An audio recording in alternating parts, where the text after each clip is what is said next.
Radio उड़ान की updates लेने के लिए इस चैनल को सब्सक्राइब कीजिए और इस वीडियो को ज्यादा से ज्यादा लाइक कीजिए और शेयर कीजिए। For more info log on to www.radioudan.com। Grocery मंगवानी हो तो ऐप इनएक्सेसिबल, शॉपिंग करनी हो तो ऐप इनएक्सेसिबल, फूड ऑर्डर करना हो तो ऐप इनएक्सेसिबल। अब इनएक्सेसिबिलिटी की छुट्टी, क्योंकि द एक्सेसिबल नेशन ऐप यानी कि टैन ऐप लॉन्च हुई है पूरे एक्सेसिबल फीचर्स के साथ। अगर आप विजुअली इम्पेयर्ड हैं या लो विजन हैं, तो आज ही डाउनलोड करें tan app by Mahavanti solutions app store या प्ले स्टोर से, जो कि कनेक्ट करता है आपको अमेज़न जैसे ढेरों शॉपिंग स्टोर्स से। तो अब चाहे करनी हो शॉपिंग या मंगवानी हो ग्रोसरी, इंडिपेंडेंटली यूज करें tan app, one stop solution of your daily shopping needs. ज्यादा जानकारी के लिए ईमेल करें support@buyfromtan.com support@buyfromtan.com। कॉल करें 8209735025 पर। और हाँ, इसी नंबर पर व्हाट्सएप मैसेज करके भी आप फूड ऑर्डर कर सकते हैं। है ना कितना easy? Department of empowerment of persons with disabilities लेकर आया है सुगम्य भारत ऐप। इस ऐप के जरिए आप एक्सेसिबिलिटी से जुड़ी शिकायतें, फीडबैक, इंफॉर्मेशन और सर्कुलर, आने वाले इवेंट्स, राष्ट्रीय हेल्पलाइन और सरकारी योजनाओं का लाभ एक ही जगह ले सकते हैं। तो आज ही सुगम्य भारत ऐप अपने प्ले स्टोर या ऐप स्टोर से डाउनलोड करें। This app is developed by the Department of Empowerment of Persons with Disabilities, revamped by Mission Accessibility in collaboration with iSTEM, NAB Delhi and Vision Divyang Foundation. This initiative is supported by the SBI Foundation. आज ही download करें सुगम्य Bharat app.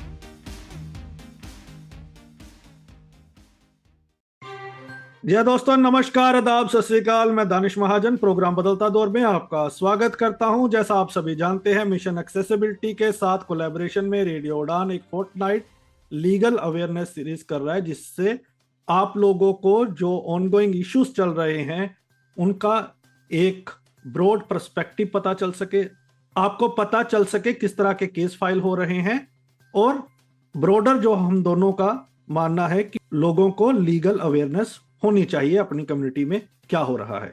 उसी series के अंतर्गत आज हम बात करेंगे टेलीविजन की एक्सेसिबिलिटी के ऊपर। मिशन एक्सेसिबिलिटी ने ministry of information and broadcast और आईटी के खिलाफ एक पिटीशन डाली है इसको एक्सेसिबल बनाने के लिए। उसके स्टेटस के बारे में बात करेंगे कि क्यों ये पिटीशन डालने की नौबत आई, क्या निकल के आ सकता है, मिनिस्ट्री का क्या रिस्पॉन्स रहा है। इसके अलावा दो और चीजों पर हम बात करेंगे। एक, जेप्टो और स्विगी की एक्सेसिबिलिटी की जो पिटीशन है उसमें हेयरिंग हुई है तो क्या निकल के आया है, और एक मल्टीपल डिसेबिलिटी का एम्प्लॉयमेंट रिलेटेड केस है, उसके बारे में भी जानेंगे कि कैसे उनको जॉब डिनाई कर दी गई और क्या स्टेटस है, इस तरह के चैलेंजेस से कैसे निपटा जाए। इस पर बात करने के लिए हमारे साथ एडवोकेट राहुल बजाज साहब हैं, जो को फाउंडर है मिशन एक्सेसिबिलिटी के। राहुल साहब, बहुत बहुत स्वागत। और मैं एक फीडबैक आपको दे दूं लोगों का। जी सर। बहुत इंजॉय कर रहे हैं लोग। उनका कहना है कि अभूतपूर्व चेंजेस आए हैं उनकी लाइफ में लीगल अवेयरनेस को लेके इस सीरीज के दौरान। Thank you very much Danish ji. And actually ये इसका क्रेडिट मेरे कॉलीग ताहा को भी जाता है, क्योंकि उन्होंने मुझे सजेस्ट किया था कि मैं आपको अप्रोच करूं जब हमने ये 1 साल पहले शुरू किया कि हम लोग एक रेगुलर बेसिस पे ऐसा शो करें। एंड आई एम ग्लैड कि वो कर रहे हैं, बिकॉज केसेस तो हम 2-3 साल से करते आ रहे हैं, बट उसके जो टेक अवेज है उसको एक इंटेलिजेंट तरीके से लोगों को एक सिंपल टर्म्स में समझाना, that has been quite a good experience sort of doing it with you. And it's very essential, because ये कोई ऐसे कॉर्पोरेट लॉ टाइप के केस नहीं है, ये एक ह्यूमन राइट्स के केसेस हैं। सो people need to know exactly, what is happening in the courts on issues concerning them. बिल्कुल।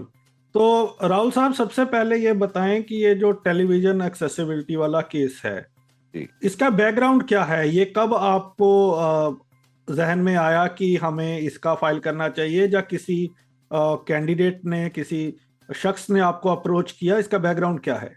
दानिश जी, जैसे मीडिया, इलेक्ट्रॉनिक मीडिया की एक्सेसिबिलिटी पे तो आप जानते ही हैं, हम 2-3 साल से काम करते आए हैं।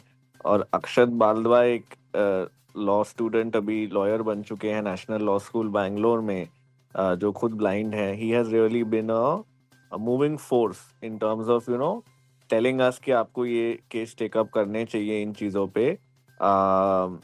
और उन्होंने मतलब वो पूरा ट्रैक करते हैं कि कौन सा कंटेंट एक्सेसिबल आ रहा है, कौन सा नहीं आ रहा है। तो उनके ही इंसिस्टेंस पे और रिक्वेस्ट पे हमने इनिशियली एक केस टेकअप किया था यशराज फिल्म्स के against, with respect to theatrical films being accessible, जिसके थ्रू वो गाइडलाइंस बनी। फिर उसके बाद ओटीटी का भी किया था हमने, जिसमें ये अक्टूबर में कहा गया कि 3 महीने के अंदर अंदर आपको गाइडलाइंस फाइनलाइज करके नोटिफाई करनी है, और अब वो होने भी वाली हैं काफ़ी जल्द। तो इस सिलसिले में हमने सोचा, और इस पे हमारे प्लैनेट रीड जो बिलियन रीडर्स इनिशिएटिव है, और प्रोफेसर ब्रिज कोठारी, वो हमारे एक मेजर गाइड एंड एडवाइजर्स रहते हैं एक्सेसिबिलिटी वाले काम पे। तो हमने एज मिशन एक्सेसिबिलिटी सोचा कि क्यों ना हम इसके बाद टीवी एक्सेस पे फोकस करें, बिकॉज ये एक ऐसा इशू है जिसमें unlike film and OTT already guidelines तो है 2019 की, जो एमआईबी ने बनाई हुई हैं, बट उनका मतलब उनके साथ कुछ कुछ इश्यूज हैं, जो जैसे हम आगे बढ़ते हैं मैं आपको बताऊंगा। तो काफ़ी टाइम से ये मेरे ध्यान में था कि इस पे कुछ करना है, बट फाइनली हमने फिर एक रिट पिटीशन फाइल किया और इसको अभी लिस्ट करवाया 2 हफ्ते पहले। तो कब आपने ये रिट पिटीशन डाली? क्या आपकी डिमांड्स हैं? और क्या सिर्फ कंटेंट को लेके है या हार्डवेयर को लेके भी है? राइट सर, तो ये हमने पिटिशन जो है दिसंबर के फर्स्ट वीक में फाइल किया है, और इसका 9 दिसंबर को लिस्टिंग हुआ था दिल्ली हाई कोर्ट में जस्टिस सचिन दत्ता के सामने। इसमें हमने 3-4 चीज़ें मांगी हैं। नंबर 1, जो 2019 की टीवी एक्सेसिबिलिटी गाइडलाइंस हैं एमआईबी की, इन गाइडलाइंस के बारे में आपको थोड़ा सा ब्रीफ कर देता हूँ। इनमें ये कहा गया है कि जो भी टेलीविजन, ये वैसे तो हियरिंग इम्पेयरमेंट के पर्सपेक्टिव से बनाई गई थी, जो सेम लैंग्वेज कैप्शन या इंडियन साइन लैंग्वेज होना चाहिए कंटेंट में, ये बोलते हुए। एंड एक इसमें बट यही है कि ये गाइडलाइंस मतलब मैंडेटरी टर्म्स में नहीं थी, जो राजीव राठौरी के केस का पूरा इशू है कि guidelines are only in directory terms कि this should be done, that should be done. तो इसमें भी वो इशू तो है, बट उसी सिलसिले में इसमें एक टाइम शेड्यूल दिया गया हुआ है क्लॉज 12.4 में, जिसके हिसाब से all general entertainment content and news content had to 50% उसका had to become accessible by 2025, and foreign language content जो है वो 80% by 2025, ऐसा रिक्वायरमेंट था। तो बट इन गाइडलाइंस को नोटिफाई नहीं किया गया है। अब होता क्या है दानिश जी, एक आरपीडब्ल्यूडी रूल्स में रूल 15 है, जिसमें सारे एक्सेसिबिलिटी स्टैंडर्ड नोटिफाई किए जाते हैं, चाहे फिर वो वेबसाइट के हों, बसेस के हों, रेलवे के हों एंड सो ऑन। उसका रेलेवेंस ये है कि जब वो नोटिफाई हो जाते हैं, उसके बाद within 2 years thereafter, section 46 of the act RPWD says कि दो standards must be abided by all private या पब्लिक एस्टेब्लिशमेंट्स को उसके साथ कंप्लाई करना है। बट क्योंकि ये नोटिफाई नहीं हुए, इस वजह से इनका कोई लीगल सैंक्टिटी है ही नहीं।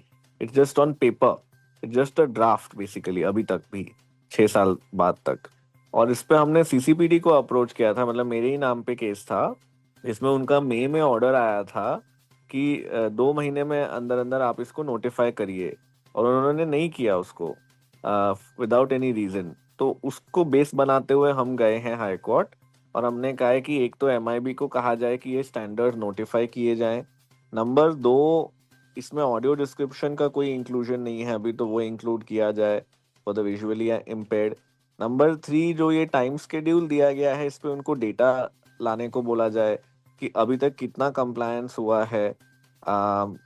एंड उसके अलावा हमने जो आईटी मिनिस्ट्री है उनको इसलिए पार्टी बनाया है to get clarity on accessibility of equipment, चाहे फिर वो सेट टॉप बॉक्सेस हो या रिमोट्स हो। इस पे भी स्टैंडर्ड्स तो हैं BIS वगैरह के, बट उसके साथ कोई एज सच प्रैक्टिकली हम नहीं देखते कि कोई टाटा स्काई का सेट टॉप बॉक्स एक्सेसिबल हो। तो उसके लिए क्या किया जा रहा है और उस पे what are the next steps, ये हमारे this is the broad frame of the case. Right. आपने RPD एक्ट के रूल्स में रूल 15 का जिक्र किया। राइट। वो अभी स्टक डाउन हो चुका है राजीव रतूड़ी की जजमेंट के बाद। हम्म उसके ऊपर काम चल रहा है अभी। जो वो ड्राफ्ट ही आया है पब्लिक के सामने, नोटिफाई नहीं किए गए जो नॉन नेगोशिएबल नॉर्म्स हैं। राइट। तो आपको नहीं लगता कि थोड़ी जल्दी कर दी आपने, वो एक बार नोटिफाई हो जाता? क्योंकि अभी मिनिस्ट्रीज के पास एक्सक्यूज रहेगा कि इन पे काम चल रहा है, ऑलरेडी बन रहे हैं, तो नोटिफाई करना हमारे लिए अभी पॉसिबल नहीं है legally. Right, that's a good question. Let me just clarify the position before I answer your question. जो सुप्रीम कोर्ट ने कहा है राजीव राठौरी के जजमेंट में, उन्होंने ये कहा है कि जो एग्जिस्टिंग गाइडलाइंस हैं उनके साथ कंप्लायंस कंटिन्यू रहेगी। ऐसा नहीं है कि उनसे कंप्लायंस रुक जाएगी, बट टू द एक्सटेंट की रूल 15 में एक नॉन नेगोशिएबल कंपोनेंट का इंसिस्टेंस नहीं है in all the sectoral guidelines, उस हद तक वो अनकॉन्स्टिट्यूशनल है। तो इस वजह से फिर अब हर डोमेन में नॉन नेगोशिएबल नॉर्म्स इवॉल्व किए जा रहे हैं। तो पहले तो मैं ये बोलना चाह रहा हूँ कि इसका मतलब ये नहीं है कि जो गाइडलाइंस अभी हैं वो सारी they go into thin air, they still continue to remain in force and progressively उनके साथ कंप्लायंस सिक्योर करना है। अब जहां तक सवाल है ये टीवी स्टैंडर्ड्स का, इसमें the way I look at it, it's a 2 और 3 स्टेप प्रोसेस। पहले तो अगर वो इसको नोटिफाई करे अंडर रूल 15 रेड सेक्शन 46, ताकि एटलीस्ट विद इन 2 years इनके साथ कंप्लायंस करनी पड़े as they are currently framed. That is one part.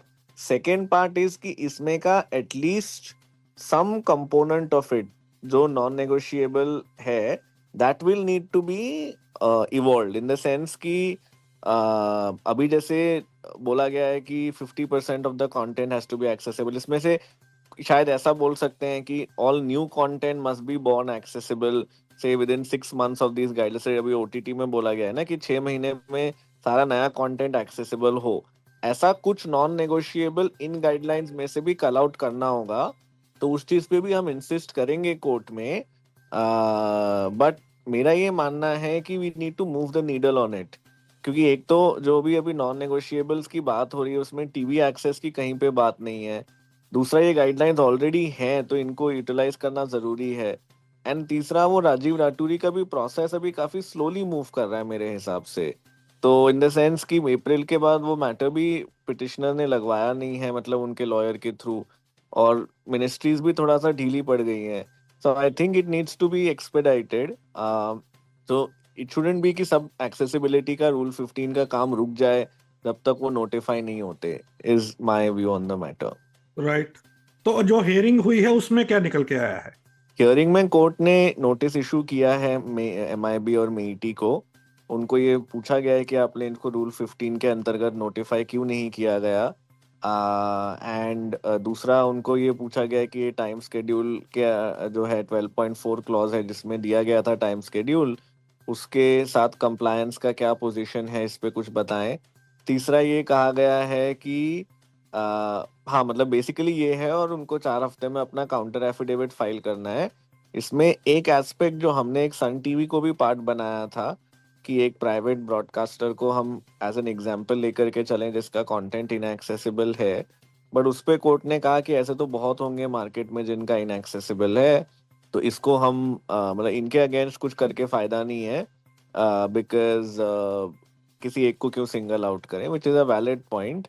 तो उनके अगेंस्ट उन्होंने अभी नोटिस इशू नहीं किया है, एंड ये पोजीशन है अभी।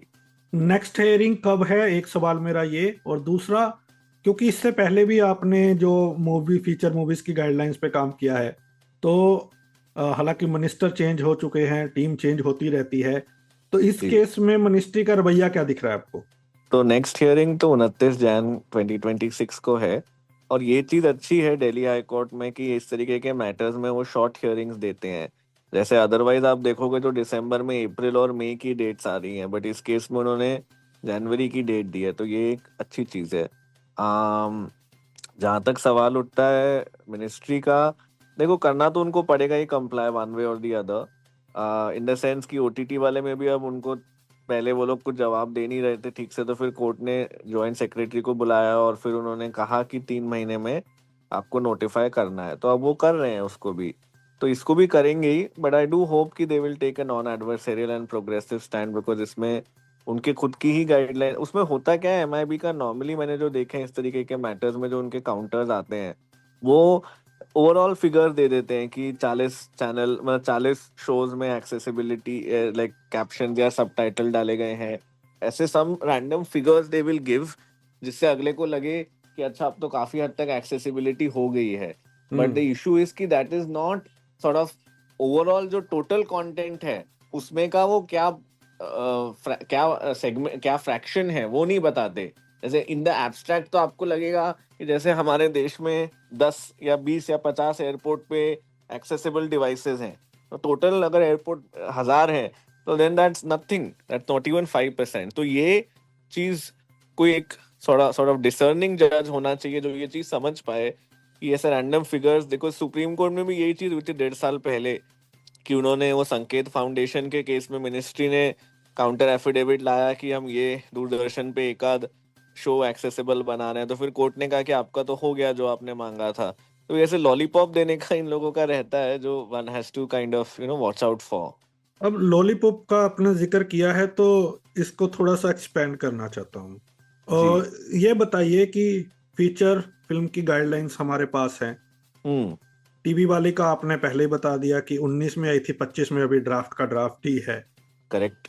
तो गाइडलाइंस बनने के बाद भी मिनिस्ट्री तो आती है, गाइडलाइन छाप के चले जाते हैं, क्या इम्प्लीमेंटेशन में हमें कुछ हासिल हुआ है, कोई मॉनिटरिंग मैकेनिज्म सामने आया है? क्योंकि अभी भी जो फिल्म वाली गाइडलाइंस है पूरी तरह से लागू नहीं हुआ है। तो कैसे देखते हैं आप इसके आने से और ना आने से, कहाँ कहाँ आपको इम्प्रूवमेंट लगी है और कहाँ कहाँ अभी भी लचीलापन है? देखो ये जो गाइडलाइंस हैं 2019 की जब ये फ्रेम हुई थी, तब हमारा मीडिया एक्सेसिबिलिटी का जो केस लॉ है, या जिसको हम जो स्टूडेंट्स कहते हैं, जो जजमेंट्स हैं, वो डेवलप नहीं हुए थे। इन द सेंस कि एक्ट में तो ये कहा गया है कि all content has to be accessible, right? और उस चीज को ध्यान में रखते हुए फिल्म वाली गाइडलाइंस बनाई गई हैं। तो फिल्म वाली गाइडलाइंस आर क्वाइट स्ट्रॉन्ग, इसमें उसमें टीथ है, इन द सेंस कि उसमें कहा गया है कि 2 साल में आपको करना ही होगा। उस तरीके का बाइंडिंग मैंडेट ये टीवी एक्सेस वाली गाइडलाइंस में नहीं है, बिकॉज ये जब बनी थी तब एक ऐसी चीज थी कि चलो कुछ तो हो रहा है, चलो अच्छा है, कुछ तो बनाएंगे इस चक्कर इस चीज के बारे में। It was more of a handouts तो नहीं बोल सकते, लाइक जिन्होंने बनाया उन्होंने अच्छा सा सोच समझ के ही बनाया, बट एक बाइंडिंग लीगल मैंडेट और पेनल्टीज वगैरह के पर्सपेक्टिव से सोचते हुए नहीं बनाया। तो वो एक इशू है, तो उसको हम स्ट्रेंथन भी कराएंगे। अभी जैसे उनका काउंटर आता है तो फिर ये भी हम कोर्ट को बोलेंगे कि इसमें एनफोर्समेंट होनी चाहिए, नॉन नेगोशिएबल एस्पेक्ट्स होने चाहिए, तो एक एक करके सब चीजें टेकअप की जाएंगी। बट इस चीज पे मैं आपसे डिसएग्री करूंगा दानिश जी की जो फिल्म एक्सेसिबिलिटी गाइडलाइंस है उसके साथ कंप्लायंस नहीं हो रही है।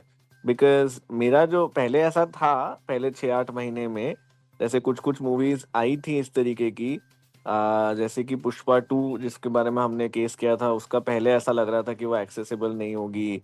फिर वो सुमन भोकरे ने जो केस किया है 1-2 मूवीज पे, वो तो उस टाइम पे ऐसा लग रहा था कि थोड़ा ढिलाई है, या फिर वो लोग मूवी बफ वगैरह के थ्रू करेंगे जिसमें सिर्फ some screens they will do it on, not across the board.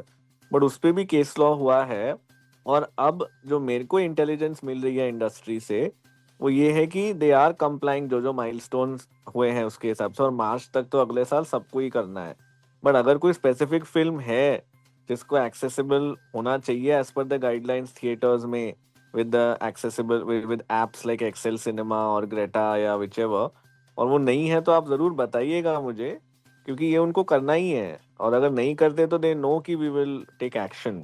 तो ये हमारे बात को भी आपकी एक सही है कि काफी काफी हद तक हो रहा है उसके ऊपर, मूवीज में तो कम से कम। जी।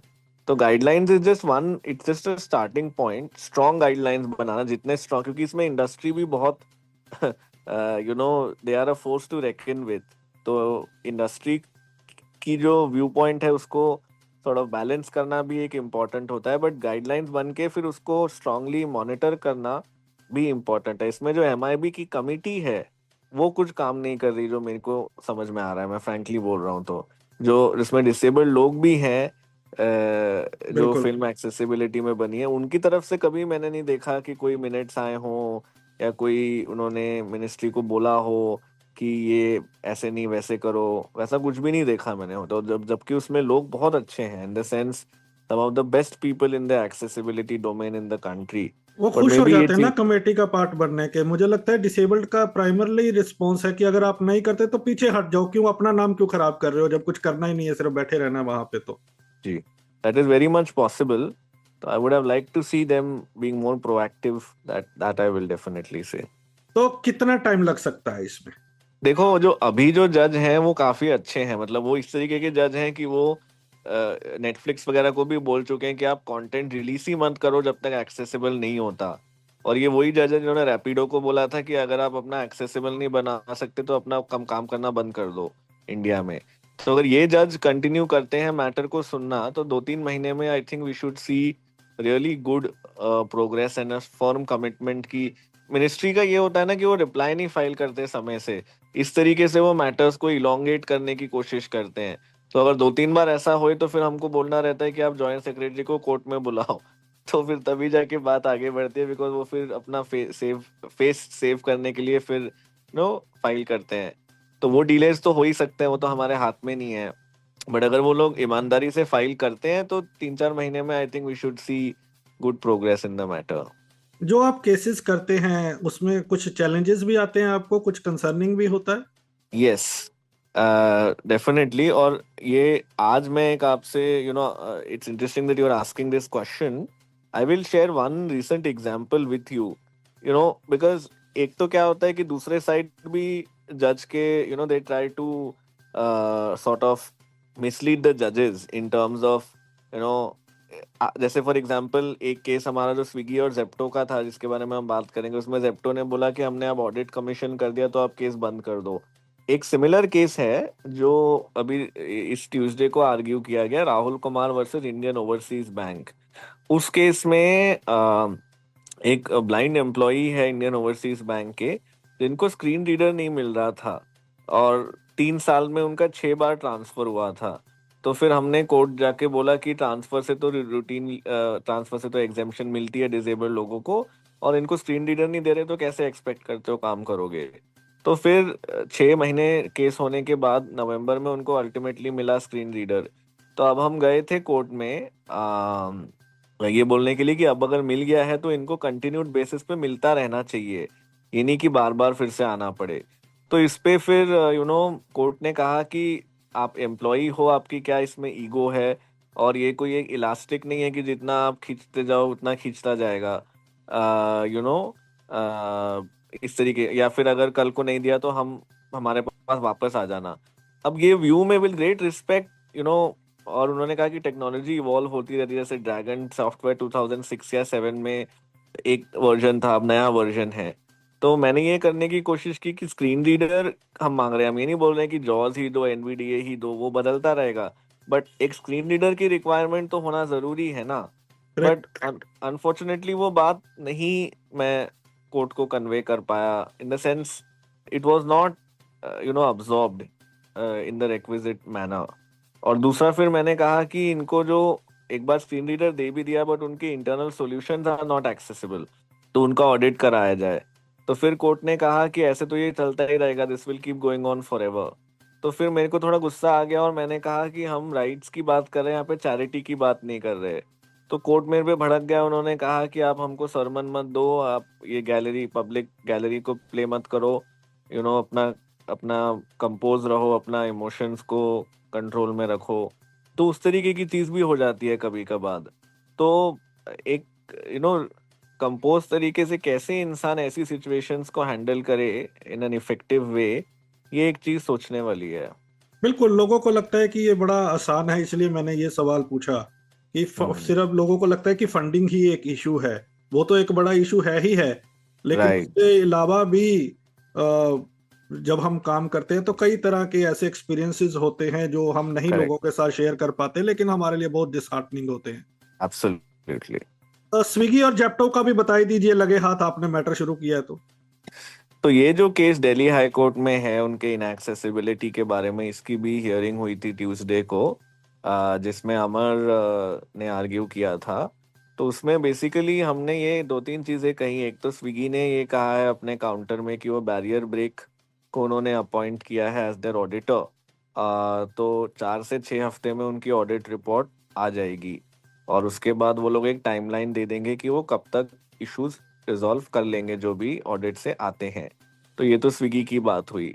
जेप्टो ने ये कहा कि उन्होंने पहले तो कुछ फाइल वाइल नहीं किया था, हियरिंग वाले दिन ही उन्होंने बोला कि हमने सरलेक्स को अपॉइंट किया है as our auditor.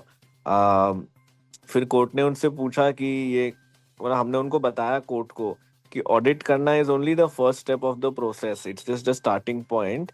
Ultimately audit से जो इश्यूज आते हैं उनको रिजॉल्व करना is the real, you know, is when we will see real progress in terms of improved accessibility outcomes. तो फिर जेप्टो के लॉयर बोल रहे थे कि अभी तो ऑडिट कर लिया है, अब आप क्या ये पूरा थोड़ी मॉनिटर करते रहोगे ऑडिट वगैरह का, रेमेडिएशन एंड ऑल दैट, तो आप केस बंद कर दीजिए, कोर्ट को बोल रहे थे। तो हमने कहा, तो उसने कहा कि नहीं नहीं हम कर रहे हैं, ये तो वर्क इन प्रोग्रेस है, चलता रहेगा एंड ऑल दैट। तो फिर हमने कहा कि इन लोगों ने एक तो हमारे बारे में इतने 8-9 साल तक एक्ट आने के बाद सोचा नहीं, गाइडलाइंस के सब डेडलाइंस एक्सपायर हो चुकी हैं। रूल 15 की डेडलाइन जून 2019 में एक्सपायर हुई, अभी IS 17802 जो है ब्यूरो ऑफ इंडियन स्टैंडर्ड्स का, उसकी भी 10 मई 2025 को एक्सपायर हो गई है टाइमलाइन। उसके बाद आप ऑडिट कमीशन कर रहे हो और फिर आप बोल रहे हो कि केस बंद कर दिया जाए, ये कहाँ की बात हुई। तो फिर कोर्ट ने उनको कहा कि नहीं, आप अपना एक स्टेटस रिपोर्ट सबमिट करो, ये बोलते हुए कि आप लोग कब तक, एक तो ऑडिट खत्म करो 2 महीने के अंदर अंदर, और हाँ वो ये भी बोल रहे थे कि ऑडिट को करने में ही 4-6 महीने लग जाएंगे। तो हमने कहा जब स्विगी 6 हफ्ते में करा सकता है तो आपको क्यों 4 महीने लग रहे हैं। तो फिर कोर्ट ने कहा कि आप 2 महीने में खत्म करो और जो भी इश्यूज आते हैं उनको रिजॉल्व करने का स्टेटस रिपोर्ट दो नेक्स्ट हियरिंग से पहले।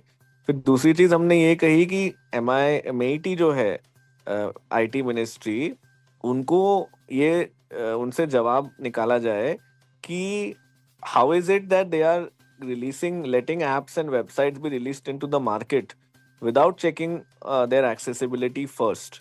इस चीज के लिए उनके पास क्या मैकेनिज्म है कि वो सोर्स पे चेक कर पाए कि एक्सेसिबल है या नहीं, और अगर नहीं है तो क्या करेक्टिव स्टेप्स लिए जा रहे हैं। जो राजीव राठौरी ने भी कहा है ना कि क्लियरेंसेस विथहोल्ड करो या पेनल्टी लगाओ अगर एक्सेसिबल नहीं है, तो वो क्या MIT कर रहा है? अभी तो नहीं कर रहा है, बट तो उस पर भी उनको जवाब देने को कहा गया है। अब नॉर्मली इस तरीके के मतलब ऐसा लिखा जाए तो वो जवाब में बोलते हैं हमने ये प्रोग्राम चलाया, वो प्रोग्राम चलाया, ये वेबिनार किया, वो सेमिनार किया, बट एक्चुअल में रोक रहे हो क्या आप किसी को? क्योंकि रुकावट नहीं आएगी तो कोई एक्सेसिबल नहीं बनाएगा, वो तो मतलब एक वॉलेंटरी एफर्ट हो गया। तो उस चीज पे उनको जवाब देने को बोला गया है, तो देखो क्या निकल के आता है। करेक्ट। तो उन्होंने और नोटिस निकाला है मिनिस्ट्री को? हाँ हाँ, उनको कहा गया है कि इस स्पेसिफिक इशू पे बताओ कि सोर्स पे आप एक्सेसिबल, क्योंकि हमने कहा कि ऐसे हम कितनों के अगेंस्ट जाएंगे, राइट? बिल्कुल। तो तीसरा इशू भी डिस्कस कर लेते हैं थोड़ा। जी सर। वो कौन सा केस है जो मल्टीपल डिसेबिलिटी वाला, और क्या स्टेटस रिपोर्ट है? तो ये केस दानिश जी एक बहुत ही अनफॉर्चुनेट सिचुएशन है। एक खुशबू वाधवा का एक केस है जो अभी सेंट्रल एडमिनिस्ट्रेटिव ट्राइब्यूनल के सामने है। इनको बेसिकली जो कंबाइंड ग्रेजुएट लेवल एग्जाम होता है, स्टाफ सिलेक्शन कमीशन कंडक्ट करता है, इसमें इन्होंने बैठ के इनको 2023 में असिस्टेंट सेक्शन ऑफिसर का पोस्ट मिला। She is a person with multiple disability, इनका विजुअल प्लस हियरिंग डिसेबिलिटी है, और UDID के हिसाब से आई थिंक अराउंड 50% डिसेबिलिटी इनका बनता है, राइट? तो इन्होंने क्लियर किया, and she is the daughter of a vegetable seller, तो मतलब आप समझ सकते हो how important it is for somebody in that position to get the dignity of a livelihood. So after she got selected, उनको मतलब government को कुछ ये क्लैरिटी नहीं थी DOPT को कि कैसे कैलकुलेट करते हैं मल्टीपल डिसेबिलिटी का परसेंटेज, तो उस पर उनको सब क्लैरिटी दी DPWD ने। उसके बाद इन्होंने इसका रीअसेसमेंट के लिए भेज दिया without any valid basis for it, जबकि उनके नॉर्म्स में ऐसा कहीं लिखा नहीं है कि आप रीअसेस करा सकते हो जिसको वैलिडली जो सिलेक्ट हुआ है उसको। तो उन्होंने भेज दिया। पहले तो उसको आई थिंक राम मनोहर लोहिया में भेजा, वहाँ पे उनके पास इक्विपमेंट नहीं था। फिर वहाँ से लेडी हार्डिंगा मेडिकल कॉलेज में भेजा, वहाँ पे कर आके फिर उसका असेसमेंट हुआ और उन्होंने बोला कि हियरिंग इम्पेयरमेंट जो इनका 30% है UDID में, वो लोग बोलने लगे कि नहीं 14% ही है, ऐसा 10-15% के आसपास है, राइट। तो उन्होंने वो रिड्यूस कर दिया। इस वजह से टोटल डिसेबिलिटी परसेंटेज इनका घट करके 31% हो गया, जो 40 से नीचे है। तो इस वजह से उन्होंने उनका कैंडिडेचर कैंसिल कर दिया। इन्होंने फिर CCPD अप्रोच किया और CCPD को कहा कि ये गलत है। तो फिर CCPD ने नोटिस किया कि एक तो उनके रूल्स में कहीं लिखा नहीं है कि रीअसेस करा सकते हैं, क्यों करा है इसके बारे में कुछ जानकारी नहीं दी गई है। तो CCPD ने कहा कि आप फिर से एक रीटेस्ट करो, बट CCPD ने ये गलती कर दी कि ये नहीं बोला कि आप कोई दूसरे हॉस्पिटल में करो। तो फिर इनको पहले तो वो लोग बुला ही नहीं रहे थे, फिर उन्होंने फिर से CCPD में गई है बोलते हुए कि रीटेस्ट तो कर ही नहीं रहे ये लोग। फिर CCPD ने डायरेक्ट कराया उनको कि करो। फिर उन्होंने अल्टीमेटली मई या जून में किया लास्ट ईयर, और उसके बाद से इनको ना कोई रिपोर्ट आई उसकी, ना कुछ पता चला। तो her she was basically stuck in a limbo. तो अब इसको फिर हमने टेकअप किया है सेंट्रल एडमिनिस्ट्रेटिव ट्राइब्यूनल में, जहाँ पे नवंबर में इसकी फर्स्ट हियरिंग हुई थी और सारे रिस्पोंडेंट GOPT, DPWD और स्टाफ सिलेक्शन कमीशन, इन सबको जवाब देने के लिए कहा गया है। और अब ये मैटर फिर से लगा था दिसंबर में, उन्होंने अभी तक कुछ फाइल नहीं किया है। जो फरवरी में इसको अभी कोर्ट ने बोला है कि फाइनल हियरिंग के लिए लगा जाएगा, जिसमें हम कोशिश करेंगे कि उनका रीटेस्ट किसी थर्ड हॉस्पिटल से होए। या तो अगर कोर्ट ये बोले या तो फिर ये बोले कि रीटेस्ट करना ही गलत था इन द फर्स्ट प्लेस जब UDID ऑलरेडी था। तो that is the whole state of play in this matter. But इसमें भी यही है कि वो मिनिस्ट्रियां जवाब देने में बहुत ढिलाई करेंगी, तो उस चक्कर में थोड़े डिलेज हो जाते हैं। जैसे जैसे हम कहानियां देखते हैं, जैसे जैसे केसेस आते हैं लोगों के, तो कितने चैलेंजेस हैं और हर किसी के अलग अलग तरह के चैलेंजेस हैं। पहले ही वो पॉवर्टी की मार झेल रही हैं, सब्जियां बेच के अपनी, और डिसेबल लड़की को उन्होंने पढ़ाया, उस लेवल तक लेके गए, मल्टीपल डिसेबिलिटी है, फिर उनको जॉब मिली, जैसे ही वो खुश हुए फिर ये वाला इशू आ गया, और अब ये पता नहीं कैसे चलेगा और कोर्ट इस पे क्या संज्ञान लेता है। But I think kudos to you for taking up matters like these. So very important. It gives them energy. So kudos to you. जी, थैंक यू दानिश जी। तो और कुछ राहुल बजाज साहब, आज के शो में I think we have discussed all the matters in detail. नहीं, अभी के लिए तो यही है। उम्मीद है अब हम 2026 में मिलेंगे। बिल्कुल। So we will discuss newer cases then. बिल्कुल। Thank you so much for being with us and sharing these important matters. Thank you. तो लिसनर्स, मिशन एक्सेसिबिलिटी के साथ जो हमारी लीगल अवेयरनेस सीरीज है, उसके अंतर्गत आज का शो आपको कैसा लगा बताइएगा। अगर आप चाहते हैं कुछ पर्टिकुलर टॉपिक्स पे हम डिस्कस करें तो भी आप कमेंट करके हमें बता सकते हैं। अगले सप्ताह मुलाकात होगी किसी और पर्सनैलिटी के साथ। दीजिए इजाजत, सुनते रहिए radio Udaan of light of life. Bye bye. यार, हमारी हिंदी की परीक्षा कब है? शेड्यूल तो है लेकिन सब टेबल में है, पढ़ा नहीं जा रहा। मुझे भी यही दिक्कत थी, लेकिन अब मैं स्मार्ट ऑन यूज करती हूँ। Smart on? सुनो, मीरा, हिंदी की परीक्षा कब है? डॉक्यूमेंट से बताइए। आपकी हिंदी की परीक्षा गुरुवार सुबह 10 बजे है। ओह, इतनी जल्दी बता दिया? हाँ, बस मीरा से पूछो। अब डॉक्यूमेंट्स पढ़ने की टेंशन नहीं। स्मार्ट ऑन दृष्टिबाधित छात्रों के लिए पढ़ाई को आसान बनाता है। आपकी आवाज, आपका साथी। बस कॉल करो हमारी वाणी। क्या आप दिव्यांग हैं? क्या आप अपने भविष्य को लेकर चिंतित हैं? क्या आप जानना चाहते हैं अपनी कम्युनिटी के बारे में, या जुड़ना चाहते हैं अपने जैसे लोगों से? तो अब वक्त है एक कदम आगे बढ़ाने का। ये है हमारी वाणी। ना स्मार्टफोन, ना इंटरनेट, सिर्फ अपनी आवाज से जुड़ो दिल से। डायल करें 9266344222। हमारी वाणी, आपके लिए, आपसे और आपके साथ। People's Forum, founded in 1989, supports homeless and destitute individuals with mental illness in Odisha. Through initiatives like Mission Asha, Asha Lok, and DMF Ashray, it runs 24/7 shelter and rehabilitation homes. The organization provides medical care, psychotherapy, counseling, life skills training, and long-term rehabilitation through a complete model of rescue, treatment, training, and family reunion. People's Forum has supported 5,000 plus individuals, with 1,700 currently in continuous care across centers in multiple districts of Odisha. For more information, visit www.peoplesforum.in.